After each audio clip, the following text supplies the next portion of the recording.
নমস্কার বন্ধুরা, পিঙ্কি রাহারের দরবারে আর একটি নতুন পর্বে আপনাদের সকলকে স্বাগত জানাই।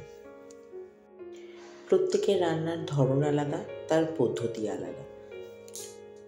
আজকে আমি আমার পদ্ধতিতে পাবদা মাছ রান্না করে দেখাবো। উপরি পাওনা হিসেবে রয়েছে এখনকারের বড়ি আর শীতকালীন ধনেপাতা দিয়ে এইভাবে একবার পাবদা মাছ করে খেয়ে দেখতে পারেন। অসম্ভব দারুণ লাগে খেতে। দেরি না করে বরং শুরু করি কিভাবে কি করছি। এর জন্য একটা পেস্ট বানিয়ে নিতে হবে। তার জন্য নিয়েছি 1 ইঞ্চির মতো আদা, যেরকম ঝাল খাবেন ঝাল, আর একটা টমেটো। এটার একটা পেস্ট বানিয়ে নেব। দাঁড়ান, ঢাকনাটাকে আটকাই। হ্যাঁ, এটার পেস্টটা করে নেব। এরপরে মাছে নুন হলুদ মাখিয়ে রাখবো। এই মাছ রান্নাটা আমার কাছে ভীষণ প্রিয়। নট অনলি এই কারণে যে এটা খেতে ভালো হয়, এই কারণে যেটা চোখের পলকে রান্না হয়ে যায়, শুধু মাছটা ভাজতে যতটুকু সময় লাগে। আচ্ছা, পরিমাণ মতো নুন আর হলুদ দিয়ে মাছটাকে আমি মাখিয়ে রেখে দিচ্ছি। খুব বেশিক্ষণ রাখার দরকার নেই, আর হাতে যদি সময় থাকে তাহলে ম্যারিনেট করে রাখতে পারেন, কিন্তু সঙ্গে সঙ্গে নুন হলুদ মাখিয়েই কিন্তু ভাজা যায়। অ্যাটলিস্ট আমি তো তাই করব। আচ্ছা, কড়াইতে দিয়ে দিলাম আমি পরিমাণ মতো তেল। এবারে তেল দিয়ে কিছু পরিমাণে বড়ি আমি ভেজে নেব। একটু হালকা লাল লাল করেই কিন্তু ভেজে নিতে হবে। লাল লাল করে না ভাজলে কিন্তু আবার বড়ি গলতে চাইবে না। আচ্ছা, যে পরিমাণ তেল ছিল সেই তেলের মধ্যে আরও কিছুটা তেল দিয়ে দেবো। মাছ ভাজবো, একটু বেশি না তেলে ভাজলে তো হয় না, তাই একটু বেশি করেই তেল দিয়ে দেবো। একটা ছোট্ট কথা বলে রাখি, বা একটা ছোট্ট টিপস শেয়ার করি, যারা নতুন রাঁধুনি তাদের হয়তো বা কাজে লাগবে।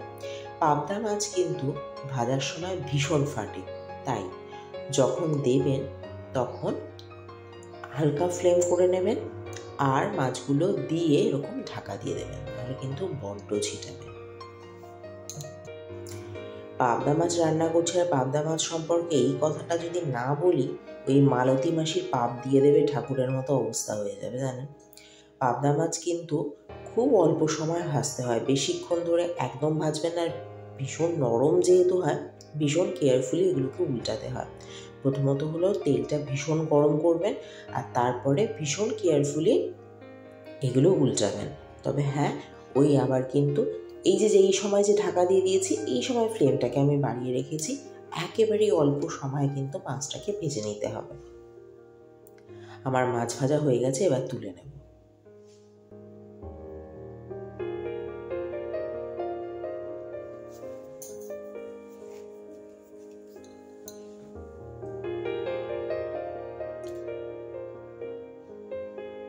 দেখেছেন, তাই তো প্রায় ভেঙে চুরে যাওয়ার মতো অবস্থা।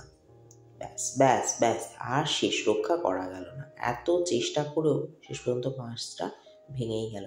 যাই হোক, খুব সাবধানে করবেন। চাইলে দুটো দুটো করেও ভাজতে পারেন, মানে একে তো বেশি গাদাগাদি করে দেবেন না। আর এই যে দেখুন অবস্থা, দেখেছেন।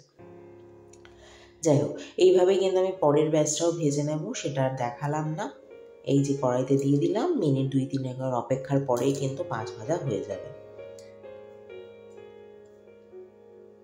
ও না, দেখাচ্ছি তো। না, অ্যাকচুয়ালি আগের বারেরটা ভেঙে চুরে গেল, তো সেই জন্য চেষ্টা করছি এইটা একটু ভালো করে দেখাতে।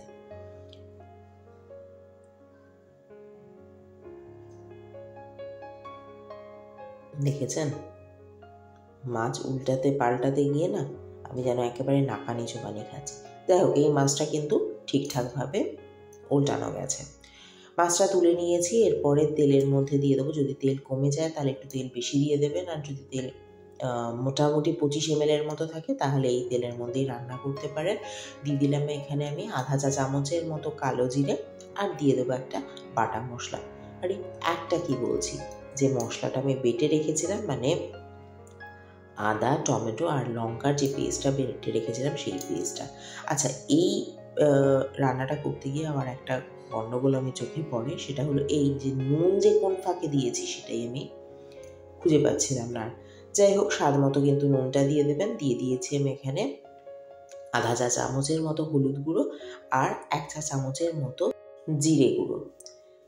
এই দিয়ে এবার ভালো করে কষাতে থাকবো, তবে হ্যাঁ ফ্লেমটাকে অবশ্যই কম করে দেবো।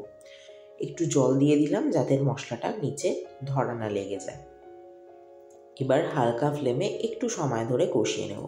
এই রান্নাটা না একেবারে চোখের পলকেই হয়ে যায়, শুধু মাছটা ভাজতে যতটুকু সময় লাগে ততটুকু। না হলে ভাবুন না, সবজিপাতি সেদ্ধ হওয়ার ব্যাপার নেই, সবজিপাতি কাটার ব্যাপার নেই, সব কিছু মিলিয়ে মিশিয়ে কিন্তু ভীষণ চটজলদি হয়ে যায়। স্বাদটাকে একটু বাড়ানোর জন্য দিয়ে দিলাম আমি এখানে 1 মুঠো কি 2 মুঠোর মতো কড়াইশুঁটি। যদি আপনাদের কাছে থাকে দেবেন, আর না হলে অত টেনশন নেওয়ার কিছু নেই, এমনিতেই রান্নাটা দুর্দান্ত হয়।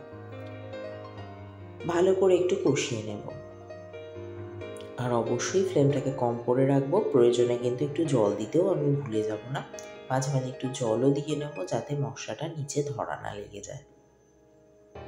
আর যদি মাঝে মাঝে গরম জল ব্যবহার করতে পারেন বা রান্নাতে যদি গরম জল দেন তাহলে তো কথাই নেই। খুব বেশি পরিমাণে কিন্তু জল দেওয়ার কোনো দরকার নেই। আমি দেখলেন অল্প পরিমাণেই জল দিয়ে দিয়েছি, তবে জলটা যেই ফুটে এসেছে তখনই আমি বড়িগুলো দিয়ে দিয়েছি।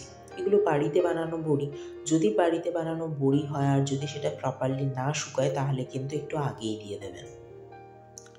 আমি একটু দেরিতেই দিয়েছি, কারণ এইটা পারফেক্ট বড়ি ছিল। যাই হোক,